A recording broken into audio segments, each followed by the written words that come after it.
À Font-Romeu s'est déroulé ce week-end le championnat de France de parapente des moins de 21 ans. Cette compétition a rassemblé une vingtaine des meilleurs parapentistes français. Brian Bock et Philippe Georget nous emmènent à la découverte de ce sport.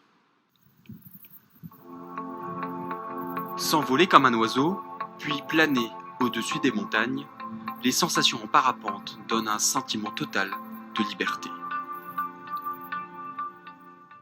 On n'oublie pas l'espace aérien de 3500 mètres, altitude GPS maximum. Mais avant de se lancer, un petit briefing s'impose. Les compétiteurs découvrent un parcours qu'ils doivent suivre en un minimum de temps.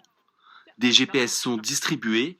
Grâce à ces appareils, ils doivent valider plusieurs points placés virtuellement sur une carte. C'est des balises GPS avec un rayon, donc du coup ça nous fait des cylindres virtuels, évidemment. Et eux, le but c'est qu'ils rentrent à l'intérieur de ce cylindre pour valider la balise et ensuite ils passent à la prochaine. En parapente, il faut se couvrir comme au sport d'hiver. En prenant de l'altitude, la température perd 1 degré tous les 100 mètres. Et juste avant le décollage, les compétiteurs vérifient soigneusement le matériel. C'est une prévole, c'est un peu comme les avions. Le pilote, il vérifie toujours l'avion autour. Là, c'est pareil, on vérifie qu'il n'y ait pas de trou dans l'aile ou quoi que ce soit, quoi. Une fois la voile prête, le stress commence à monter. Là, on n'est pas fait pour voler, donc on a toujours un peu le trac, mais c'est normal.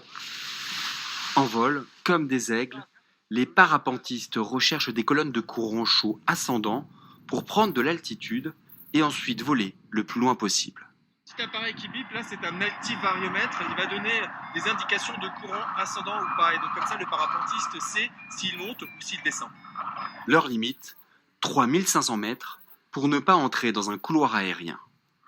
Et puis en parapente, il y a une règle d'or, c'est ne surtout pas entrer dans des nuages. Dans les nuages, il y a beaucoup de turbulences. Et regardez, juste pas très loin de nous, il y a déjà des nuages orageux qui se forment. Mais entre les nuages, les Pyrénées restent le terrain de jeu idéal pour le parapente.